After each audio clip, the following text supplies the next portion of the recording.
Começa hoje o curso de História do Ensino Fundamental. Nós estaremos juntos nesta jornada. Bons estudos. Você vai assistir a teleaula de número 1.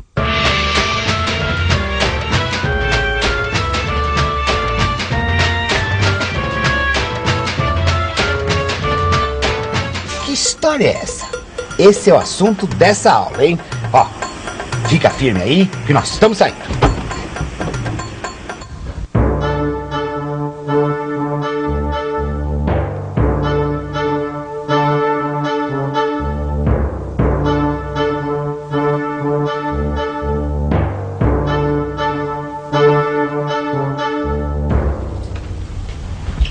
Opa! Até que enfim. Pensei que você não viesse mais. Enquanto você não chegava, eu li uma história muito boa. Escuta só. É a história de um sábio chamado Zadig, que viveu há muito tempo numa longínqua cidade do Oriente.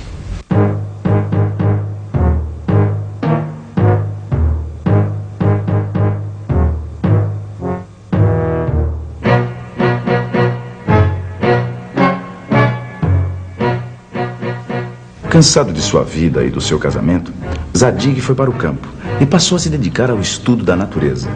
E estudando as plantas e os animais, percebeu que existiam 1000 diferenças onde antes só via uniformidade.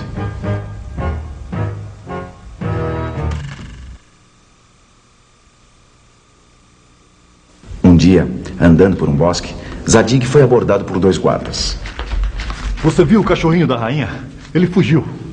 Não é um cachorrinho, é uma cachorrinha de caça, que acaba de dar cria há pouco tempo, manqueja da pata dianteira e tem umas orelhas muito compridas. Que alívio, então você a viu? Não, eu nem sabia que a rainha tinha uma cachorrinha. Pois é. Quando a rainha ficou sabendo da história, ela fez a mesma cara de interrogação dos 2 guardas. E o que você está fazendo agora? Como é que Zadig sabia tudo aquilo sobre a cachorrinha se ele nunca havia posto os olhos sobre ela? A rainha desconfiou e mandou chamar Zadig para que ele se explicasse. E ele se explicou. Bom, andando pelo bosque, eu vi as pegadas de um cachorro. Mas logo percebi que não era um cachorro, mas uma cachorra. Porque entre as pegadas havia umas marcas leves, longas, que só podiam ser das tetinhas pendentes de um animalzinho que acabara de dar cria. E tinha um outro detalhe. Ao lado das pegadas, tinha um outro tipo de marcas que deduzi serem feitas por orelhas muito compridas. Por fim, eu percebi que uma das patas deixava uma impressão menos clara na terra. Logo, a cadelinha mancava. Foi assim que eu descobri tudo. E o que essa história tem a ver com a história que a gente vai estudar? Elementar, meu caro aluno. O método. Método, caminho pelo qual se atinge o objetivo. Modo de proceder, maneira de agir. Você reparou o método que Zadig usava? Ele observava tudo com muita atenção e, através desse esforço minucioso, conseguia descobrir várias coisas partindo apenas de vestígios. Em palavras simples, o que o nosso sábio fazia era um verdadeiro trabalho de investigação.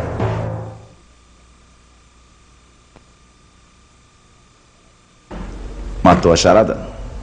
O método de Zadig pode muito bem ser comparado ao método de investigação utilizado pelos historiadores para descobrir como homens e mulheres vêm pensando, produzindo e se relacionando ao longo do tempo. Pode acreditar, o trabalho dos historiadores é uma espécie de trabalho de detetive. E não pense que é qualquer detetivinho, não. Tem que ser dos bons. O trabalho de um historiador é identificar e analisar as marcas deixadas pelos seres humanos ao longo do tempo.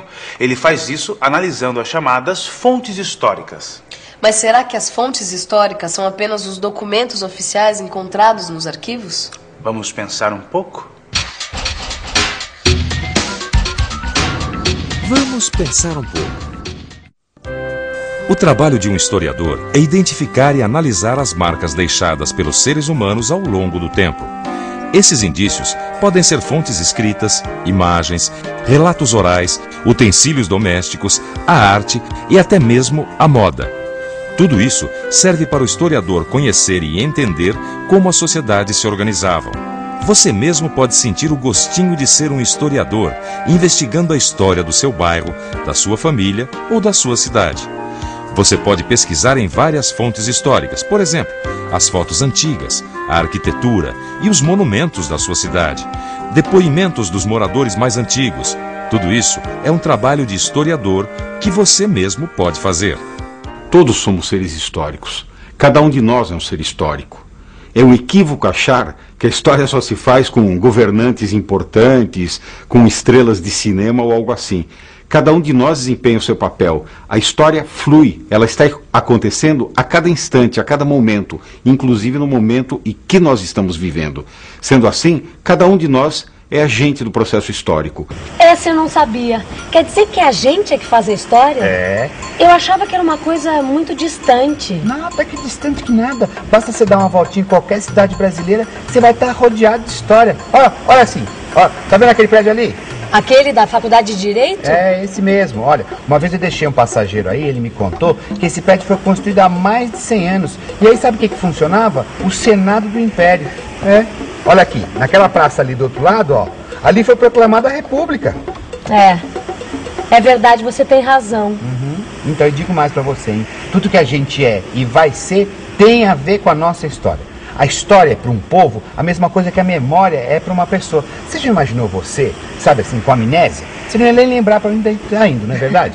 É verdade. Mas o problema é que a história na cidade fica muito misturada. É difícil entender. Por isso que para estudar história você tem que ter duas coisas na cabeça: o tempo e o espaço. A história do Brasil é o eixo deste curso. E o Brasil que vamos conhecer está e sempre esteve conectado com um mundo de outros tempos e espaços. Um mundo que vai além das fronteiras do nosso país na América e abarca povos indígenas e os povos que nos formaram, como os portugueses e os africanos. Nosso tempo é o da chegada dos primeiros habitantes ao continente americano, por volta de 58 mil anos antes de Cristo até os dias de hoje. Por convenção, nós contamos a passagem do tempo, tendo como marco zero o nascimento de Cristo. Assim, uma data anterior ao marco zero vem acompanhada da identificação AC, antes de Cristo. E sempre que uma data aparecer sozinha, sabemos que ela se refere ao período posterior ao nascimento de Cristo. Desde o nascimento de Cristo até hoje, são mais de 2.000 anos de história. Os historiadores dividem o tempo em períodos chamados séculos. Cada século tem 100 anos. Para identificar os séculos, os historiadores utilizam os algarismos romanos.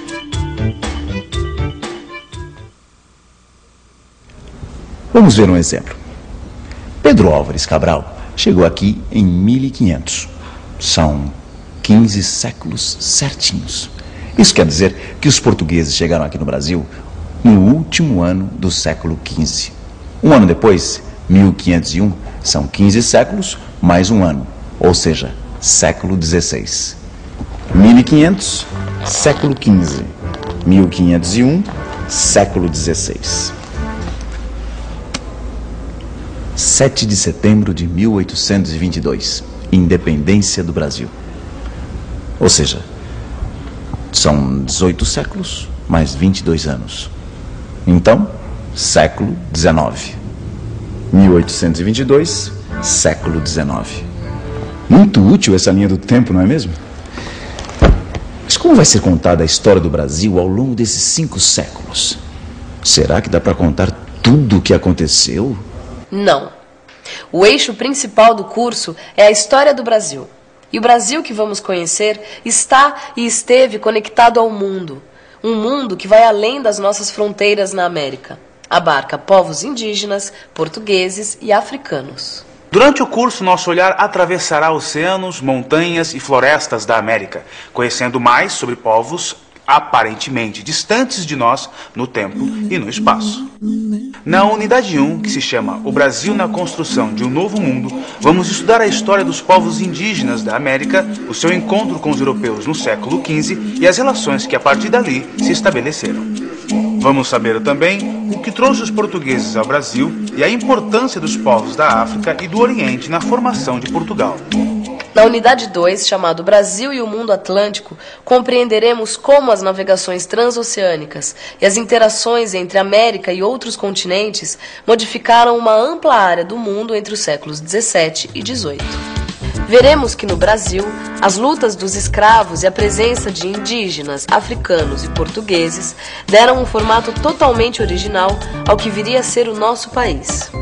O Brasil Republicano, Raízes da Modernidade. Esse é o título da Unidade 3. Nessa unidade, estudaremos como o Brasil viveu a mudança da monarquia para a república logo após o fim da escravidão. O mundo vivia grandes transformações e os novos interesses europeus sobre a África, a Ásia e a América apareciam sob a forma de investimentos e implantação de relações de domínio. Na unidade 4, com o título O Brasil entre a Democracia e o Autoritarismo, veremos que a primeira metade do século XX foi um tempo de guerras no mundo. O Brasil viveu esse período como um tempo de participação política e questionamento da ordem social. No entanto, tanto no Brasil como no exterior, as forças da ordem resistiram duramente à realização dos projetos de liberdade e maior igualdade social. A unidade 5 do curso de História se chama O Brasil buscando novos caminhos no mundo globalizado. Nessa última unidade de História, compreenderemos como as grandes transformações ocorridas no final do século XX mudaram o mundo. O Brasil entrou no século XXI buscando um caminho para reduzir a desigualdade social e se transformando para participar ativamente do mundo globalizado. Um mundo cada vez mais próximo, conectado e atravessado pelas questões ambientais que desafiam a humanidade nos tempos contemporâneos.